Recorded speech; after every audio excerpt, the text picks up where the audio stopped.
Hiya, hiya, friends and neighbors and Motel Martians, which we'll discover in a few years once we have a colony where no one returns. At any rate, I want to talk to you today. Well, I'm Eshkalar, the world's greatest Canadian wizard, and you can tell I'm Canadian because who else would claim they were Canadian? Except someone doomed to Canadism. So anyway, what I want to talk about. You guys got a trail of tears, we got a highway of death. So, yeah, we're just as bad as you are. And you're no better than us. So, anyway, here's a graphic. This is to make it easier for you. Because today, I'm going to talk about your universe, how it connects to the dreaming sea, how that dreaming sea connects to an astral tendril, how that astral tendril connects to an astral sprout, and how that astral sprout ultimately grows from the cosmic potato. So here you go. Ready? Each universe is embedded in a bubble called the dreaming sea, as if the universe is a blossom, and the dreaming sea are the harsher petals that like surround it, right? And a person in his or her dream state may or may not drift out of his or her body and encounter the dreaming sea. That's the place where we see things that we can't explain from our dreams. Things that aren't normal images that we're replaying or classifying in our brain. Sometimes we see things that are absolutely, utterly unexplainable. These are resonances caused by your universe and another universe going like this. Yeah. Sometimes they're close enough that a sufficiently sensitized mind or a dreaming soul can see little glimpses. That's where ghosts come from. That's where some people get what they call angelic visitations. You see a creature that you can't explain in clothing that you don't have any clue about, and it does something that you don't understand. And that is what happens when two universes do this, come too close. So anyway, here's the graphic of it. This is called the myriad ways, which is all the potential universes, all the real universes, and all the quantum universes together. They're called the myriad ways. Some people say omniverse, multiverse. It's the myriad ways. Okay, people? Copywritten, Eshkalar. So, what happens is you got your cosmic potato here. This is where most of the energy budget of all the universes is condensed. And from this cosmic potato sprout astral sprouts, like ferns. You see what I mean? They go up and they go up and they go up and they go up and they gradually burn out and die at the end. So up the sprout, the universes are older. Down the sprout, they're younger, just like they would be in a plant coming out of the ground and unfolding and then bending over. So, cool, huh? So at the end of every one of those little tendrils, see, is a discrete universe, or at least a packet of energy that could have been a universe, or that might be something equivalent to a universe, because we don't have all the definitions down yet. I know more about it than physicists do, but they know more about the minutiae of it than I do. So yeah, give and take, right? I know more about the ultimate geography. So, and I also know a little bit about the geopolitics, and that's a big deal if you're going to be astral traveling, let me tell you. So anyway, your universe is encapsulated in a little bubble of a dreaming sea. I wonder if I got a picture of that, because that would be so cool if I did, wouldn't I? So here it is looking end on. You're looking at the astral tendril here. It's down behind the universe. So you got this little floaty thing here. This is the dreaming sea, especially here. And then at the outsides of it, where it connects with the astral tendril, this is the diameter of the astral tendril, in which your universe is embedded in a dreaming sea inside the astral tendril. This is a series of what we call the astral shoals that divide the dreaming sea from the astral tendril. And these shoals, some of it's physical. There are rocks and chunks of this and that, and indecipherable matter, and some scavengers and predators that haunt those areas. This is one of the reasons why not all astral projecting spirits or dreaming spirits return. So, you're in your universe here, and when you start to dream, you leave your universe a little bit, just a little bit. And you see things that you otherwise wouldn't ever see. And your mind and body back on Earth are still processing the day's data, which is how most of your dreams form. You're just seeing little flickers of data, and the mind's trying to draw inferences and connections between them to more easily archive them so that you can find them again if you need them. That all made sense. I know it doesn't sound like it, but it does. And you go out there a little bit, and you may see another universe, a bit of it, just a piece of it, just maybe one creature. And that's where people think they're having ghostly or angelic visitations. You also might see a loved one you just lost in the first weeks or months after that loved one was lost. And there's a reason for that. Let me explain the whole process here. I'm going to take a soul, and I'm going to take it through its dreams and through its death of its corporeal entity. So here we go. You have a soul. You have a soul. I have a soul. They're hard to express in our continuum here because we're not very magical. Here, it's an older universe. We're way up here. The older universes are less magical, and the younger universes are more magical. And our universe has either very little magic or not at all, because I can't even cast a spell. I can't even do one finger and light my cigarette. I don't smoke, but still you get the idea.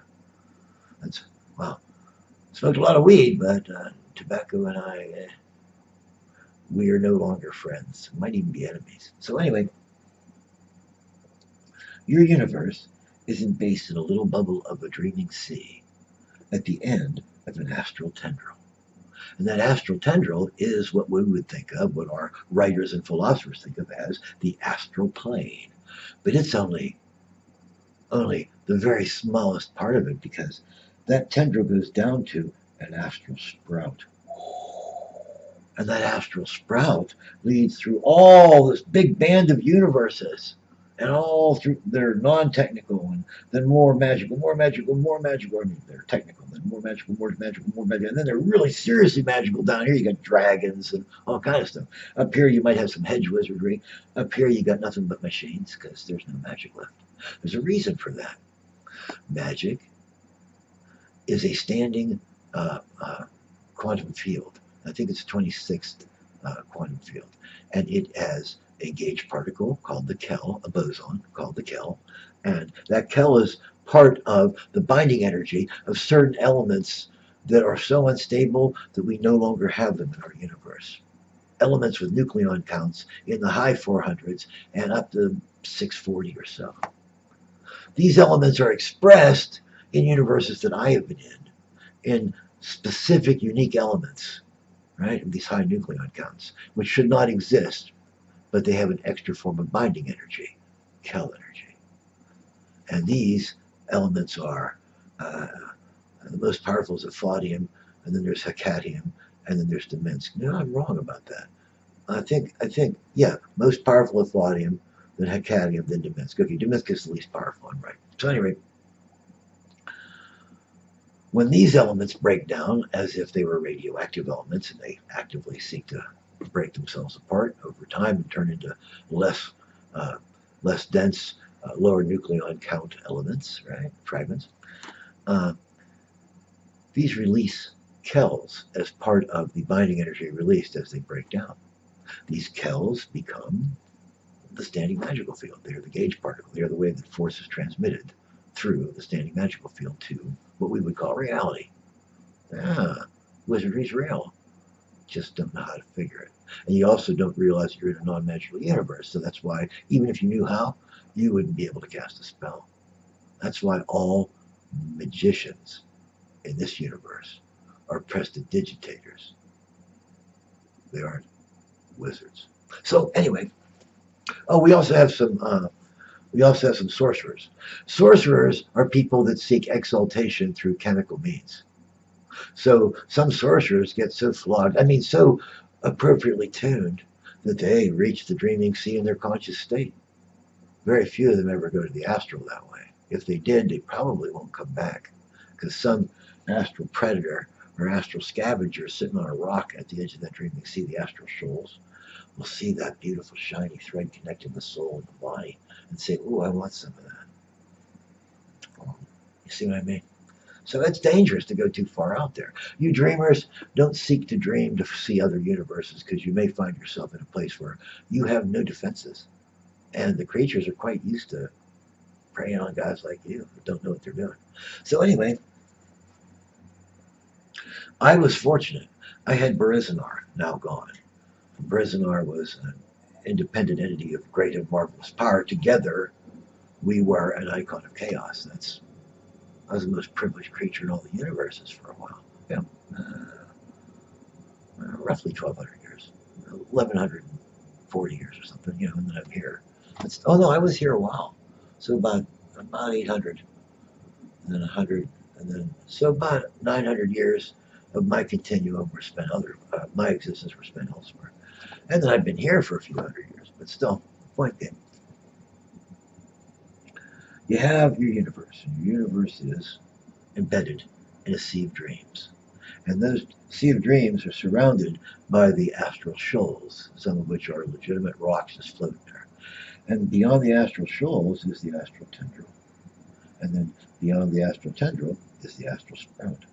And beyond the astral sprout is the cosmic potato, inside of which are, in order, this is the astral deeps, and then these are the outer planes, where some creatures that we might call gods or goddesses dwell, and where the souls of their worshippers go, if they make it that far. And inside of that are the inner planes, what our writers would call the ethereal plane, the elemental planes, that kind of stuff. They're very alien to us. This is why they call them weird stuff. But inside of that is forever. Forever is a term that the wizards from my world, from the Western world, use. But you people would call it moksha, the release from the cycle of rebirth, right? The idea being that you were a waste of time. Why did you stress the universe with your existence? This is why I hate Buddhism and Hinduism. They're literally against humanity. They literally preach that you shouldn't be human, when the only point of being in a corporeal body is to experience all of its temptations, its desires, all of its rewards, all of its punishments, all of its agonies. Because if you don't experience the full range of expression of mortality, how can you appreciate it? So, you're born and you have a soul. And this soul is a tiny little collection of kells, right? Which are fairly permanent if they're not being expressed as like work to be done. And these kells hold together in a specific way that no other soul has. They are the essence of your person, your entity, literally. They aren't your personality. There's not enough storage for your whole personality there. These are just the elements of what you are before the world affects you, before nurturing or experience affect you. So once you experience, once you have contact with the world and you interact with it for a length of time, you will suffer what is called trauma.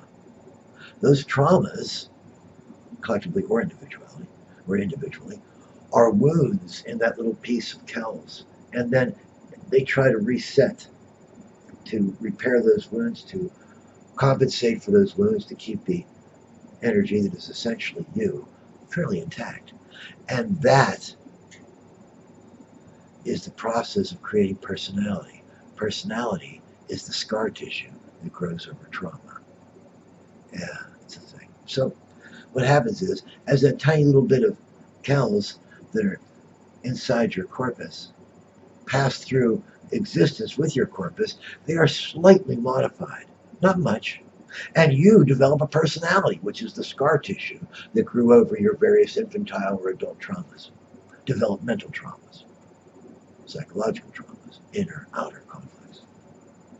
Doctor psychiatrists, they'll give you words that are easily as mystical as the ones I'm using. It's the most unscientific science of all. It's magic, psychology, psychiatry.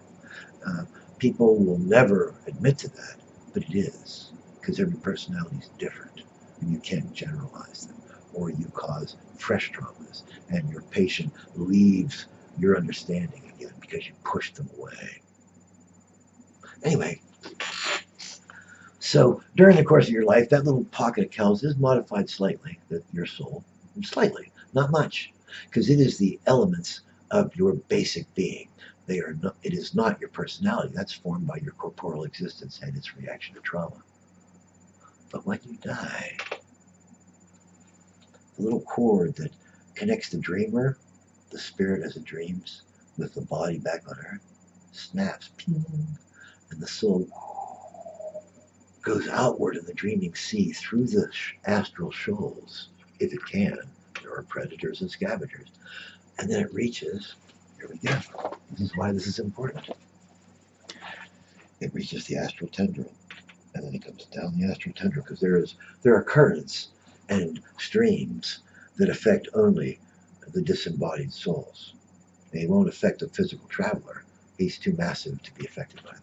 But a soul will be pulled down the astral tendril to the astral sprout, and pulled down the astral sprout through a thing called the baffles, where there are physical and magical laws in place to prevent corporeal entities from passing. But your soul can go right through. For you guys that want to astral travel, there are also guardians at the baffles. You don't want to meet them. So anyway, then the soul comes down here to the cosmic potato. In the cosmic potato, it will pass through first the astral deeps, which are even more rarefied than the astral plane of the tendrils and the sprouts. But when you encounter something prodigal in the astral deeps, it's not like anything. You know, like weird half planets floating in nowhere with giant things wrapped around them. I don't know how to describe it better. I would have to be using proper names for creatures that we don't have conceptual icons for. So nothing I can do for you there. You have to see it yourself, and I don't recommend it, because you end up like me. So anyway, but if a soul is dedicated to a god or a goddess or a religion, it will often stop when it reaches the outer planes, because those are the residences of the various creatures that we would call worshiped ones, or worshipful ones. The ones that other people would consider, oh, that's a god, that's a supernatural being that I should, give my stuff to. All right? If you're dedicated to one of those, you'll probably end up in the outer planes. And then your soul will be recycled. It'll be read, like with a scan your soul, right? Some entity that you're dedicated to will scan your soul and go, oh, that soul gained 3 points of experience, or whatever he says, And then you'll be recycled. You'll be sent out to another tendril to be attached to a new corporeal body. And that's the cycle of rebirth that the Buddhists and the Hindus talk about. It's a real thing. It only happens, though, if you're dedicated to a god or a goddess or a religion. It won't happen if you're free of those connections. I was going to say something else. I was going to say delusions, but that's not fair. Because we have different levels of knowledge, you and I, and mine is valid for me, but from your point of view, it might seem entirely invalid. And I may realize eventually that your experience and your judgments are just as important as mine are. Even though I see it a certain way, your concept of it may affect its existence in such a way that I could be wrong. So, but for those that know what I'm talking about, they realize I'm right.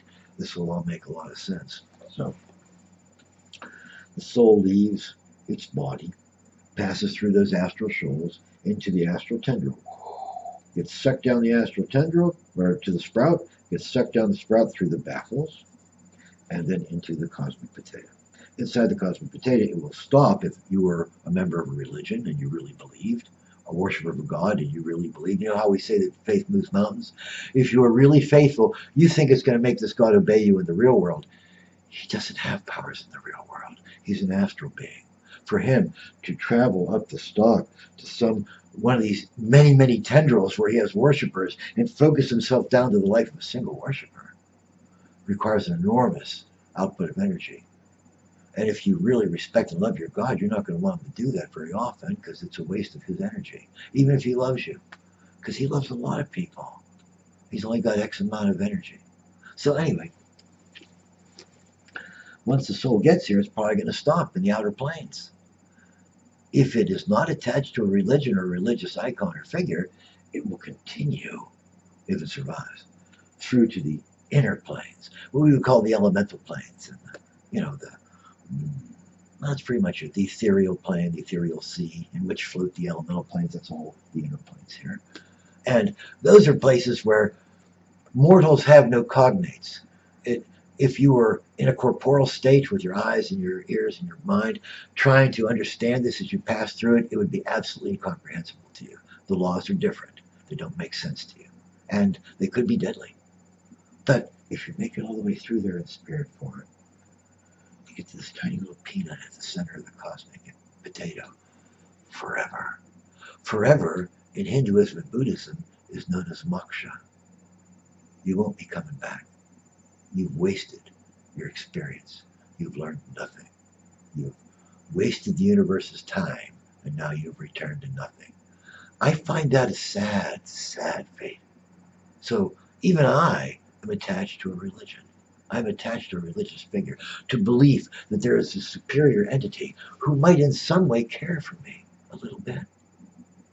And if that entity does care for me, I don't want to cause it a lot of trouble by praying all the time for impossible things. Please kill that guy. Please bring back my dead parents. Please, please do this. Please do that. Please end poverty. Please end hunger. Please end the poor. Please end human trafficking. Please end AIDS. Whatever it is that you want. Every time you pray like that, you're sending energy from your soul down those astral corridors. And it's before it gets to the entity that you believe in, that you love, that would love you if he had time for you, it's dissipated into nothingness. So the gods inside, I call them gods and goddesses. Better to call them worshipful ones. Ones that mortals like us would be so impressed with, we'd want to start a religion around them. Whether they're good or bad, whether they are really cosmic super entities or not, right? So, but they live here. And if you are attached to one of them, your soul goes there. And then they send you back out after they scan you to learn whatever it is you learned that affected your soul, not your corporeal entity. That's separate. Your soul is just that little bit of kells that change a little bit from each experience, each lifetime.